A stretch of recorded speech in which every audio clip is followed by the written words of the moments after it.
قال الله تعالى في محكم كتابه: إن الله يأمركم أن تؤدوا الأمانات إلى أهلها، والطبيب مؤتمن على جسد المريض، كما أن المريض يسلمه صحته وثقته، إذا وجب عليه أن يؤدي هذه الأمانة بإخلاص وحذر.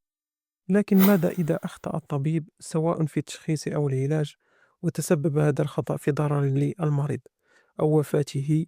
في هذه الحالة، ما هو رأي القانون في ذلك؟ هل هناك عقوبة أم أن الأمر متسامح فيه؟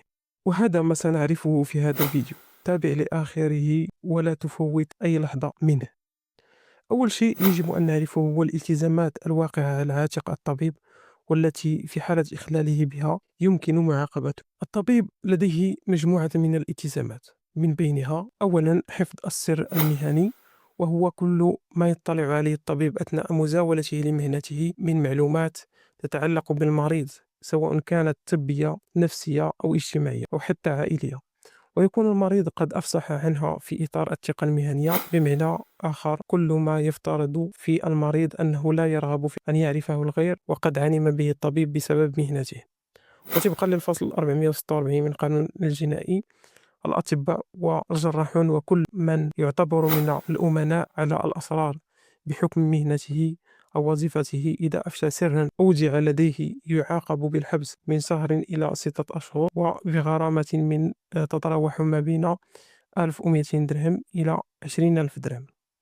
الالتزام الثاني وهو الأهم والموضوع الرئيسي لفيديو اليوم: الالتزام ببذل العناية اللازمة وليس بتحقيق النتيجة. ويقصد بذلك أن الطبيب لا يلتزم بشفاء المريض أو تحقيق نتيجة، وإنما يلتزم بأن يبذل الجهد والعناية اللازمة التي يبذلها الطبيب يقظ، حريص وذو كفاءة في نفس الظروف.